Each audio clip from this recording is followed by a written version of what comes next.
começar falando do Zico, que realizou o sonho da diretoria do Flamengo e deu palestra de graça, sem cobrar nada, para meninos e meninas da base do Flamengo, ou seja, das categorias de base do Flamengo.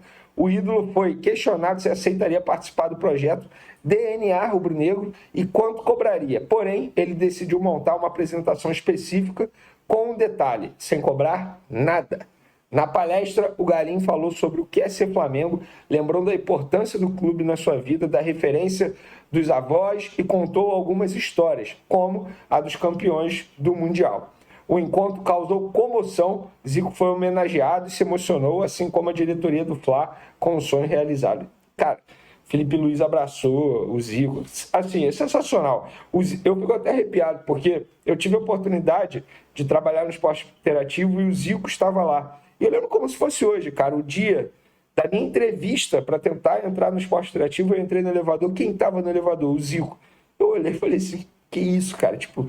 É o Zico, e ele é um cara extremamente humilde, assim, é assustador como ele é humilde, sabe? Como ele é humilde. Então, enfim, sensacional, parabéns ao Zico. Isso aí não me espanta nada. Já tive a oportunidade de fazer matéria com ele. Cara, é um cara fenômeno, infelizmente. Não vi o Zico jogar, inclusive eu nasci no ano que ele se aposentou, né? Em 1990.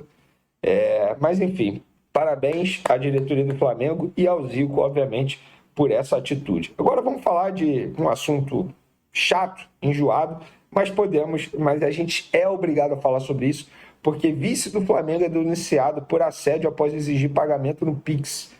Pois é, matéria do UOL. Pode pagar no Pix? Uma pergunta que hoje faz parte da rotina do brasileiro desencadeou uma denúncia de assédio moral contra Guilherme Kroll, vice-presidente de esportes olímpicos do Flamengo. Ele é acusado de ter exigido a demissão de uma funcionária da Confederação Brasileira de Desportos Aquáticos, a CBDA, alegando que é o Flamengo quem banca o esporte brasileiro. Ele confirma, no caso, Guilherme Kroll, segundo a reportagem, confirma que se exaltou, mas negou as acusações. Eu entrei em contato com o Guilherme Kroll para saber se ele está de saída do Flamengo. Ele falou que essa decisão vai ser tomada na segunda-feira. Pedi para ele explicar a situação, o que está acontecendo. Ele me pediu com toda, enfim, foi toda a educação possível. Ele falou, olha, eu só quero falar sobre isso após segunda-feira, nesse momento eu não tenho o que falar. Respeito, beleza, eu tentei pelo menos ouvir o lado do atual dirigente do Flamengo.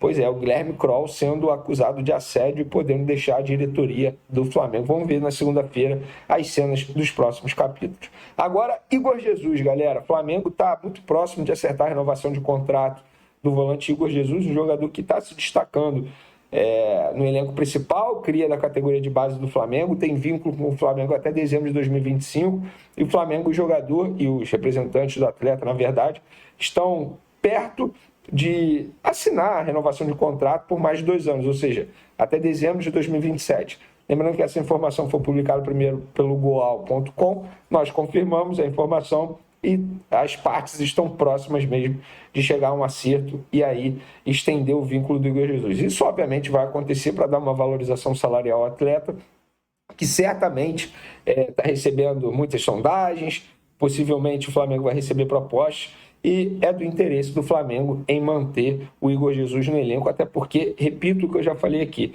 ele pode seguir os mesmos passos do João Gomes. Eu não estou falando de nível, não, tá? Muita gente vai falar, o João Gomes joga mais. Ou alguém pode falar, o Igor Jesus é melhor.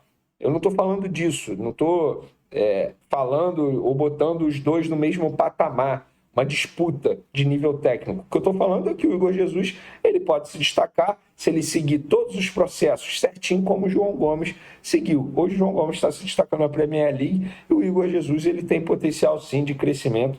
Acho que é um jogador extremamente importante. Bola dentro da diretoria do Flamengo.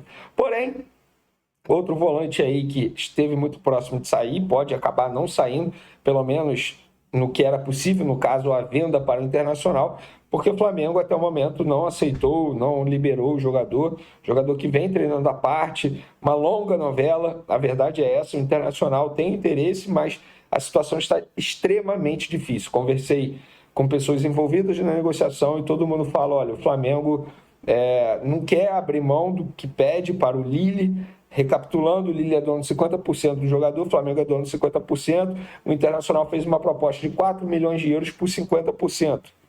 Tá? E aí deixaria 25% com o Flamengo, 25% para o Lille. Só que o Flamengo quer ficar com 3 milhões de euros dos 4 milhões oferecidos pelo Internacional e repassar 1 milhão ao Lille. O Lille não. Está pedindo para ficar com pelo menos 1 milhão e 250 mil euros. Sim, há ainda a história dos 250 mil euros. E o Flamengo até o momento não aceitou liberar o jogador. E está nesse impasse. As pessoas que estão envolvidas nas tratativas já estão extremamente pessimistas, assim, falam, Vene, só se der uma reviravolta muito grande, a situação vai sair para o Internacional, essa venda para o Internacional. Muita gente acha que o jogador pode até ser emprestado para outro clube, mas nesse momento, situação difícil para o Thiago Maia, que tinha um desejo, sim, de se transferir para o Internacional. Ele entendia que nesse momento ir para o Internacional seria melhor para a carreira dele, mas até o momento esse desejo não foi atendido pela diretoria do Flamengo. Eu acho um erro, vou ser bem sincero.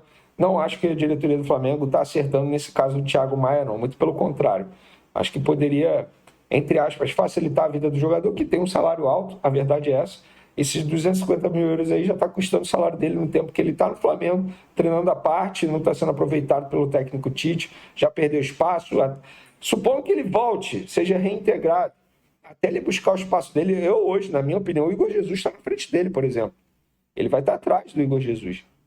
Então, enfim, acho que nesse caso aí a diretoria não está indo bem, não. Porém, tem outro caso que eu acho que a diretoria está indo muito bem, sim, que é o caso do Léo Ortiz. É uma longa novela, nós sabemos disso, uma novela que está se estendendo desde o começo do ano até agora, o fim da janela de transferência, que fecha no dia 7 de março.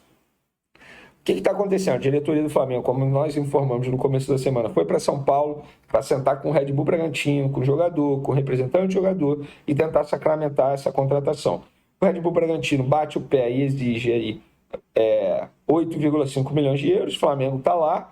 Acho até que no fim das contas vão sim chegar no acordo. Inclusive, enquanto a gente grava esse vídeo aqui, a reunião está acontecendo. Tá? O Marcos Braz voltou para o Rio e depois voltou para São Paulo. Ontem a gente até viu imagens, se eu não me engano, da BTB Esportes, ou BTG Esportes, do Marcos Braz voltando ao Rio de Janeiro. Mas ele já voltou para São Paulo. Gente, é uma ponte aérea, bate e volta. Não tem jeito, isso é fácil fazer. E o Marcos Braz fez isso. E agora eles estão conversando não só na questão do valor, quanto o Flamengo vai pagar o Red Bull Bragantino, mas em relação também ao aproveitamento do Léo Ortiz no primeiro jogo da terceira fase da pré-Libertadores da América entre Red Bull Bragantino e Botafogo. Óbvio, a classificação do Bragantino para essa fase dificultou a vida do Flamengo? Sim, mas não é algo que possa impedir a contratação.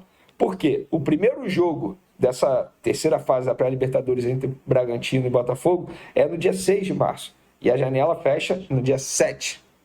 Então, eles estão debatendo como é que seria isso, porque, obviamente, o Red Bull Bragantino vai querer utilizar o Léo Ortiz, pelo menos nesse jogo. Mas eles estão conversando isso tudo nessa reunião. E, a qualquer momento, a contratação pode ser feita. Nação rubro-negra, aconteceu agora. Meio-campista da seleção do Uruguai é oferecido ao Flamengo. O Flamengo demonstra interesse no meio-campista Nahitan Nández, meio-campista uruguaio com destaque e trajetória no Boca Juniors e atualmente no Cagliari da Espanha. Joga muita bola. Esse meio-campista uruguaio é craque de bola. Aos 28 anos, Nández é conhecido por sua versatilidade em campo, atuando como volante e também como lateral direito, posições que o Flamengo busca reforçar. A sua saída do clube italiano parece eminente, visto que seu contrato está prestes a terminar e não sabe se vai ter uma renovação entre o time italiano e o jogador. Nández tem um perfil que interessa e muito o Flamengo, especialmente pela sua habilidade defensiva e capacidade de contribuir no ataque. O jogador é avaliado em 5 milhões de euros, um valor acessível para o clube carioca, considerando a qualidade e a experiência do atleta no cenário internacional. A sua contratação poderia fortalecer o meio-campo do time, oferecendo ao técnico Tite diversas opções táticas mais versáteis para a temporada 2024. E aí, galera, vocês já viram esse jogador jogar? Vocês aprovam essa contratação? Quero ouvir a opinião de todos vocês. E deixei a bomba para o final. Zagueiro Léo Ortiz pode fechar com o Flamengo a qualquer momento, para a alegria da nação rubro-negra. Galera, essa novela se estende por 4 meses, desde o final do ano passado. O Flamengo está tentando a contratação desse atleta, que por sinal é um grande pedido do Tite. O treinador vem conversando diariamente com o presidente Landim para tentar contratar esse atleta, que é muito bom de bola. Eu gosto muito das características que o Léo Ortiz tem. Vamos torcer para que ele venha. Eu posso estar terminando de gravar esse vídeo aqui e o Flamengo se acertando com o Léo Ortiz. É mais um reforço que chega para qualificar o elenco rubro-negro. Quero saber de vocês, Léo Ortiz chega para ser titular ou chega para ser reserva?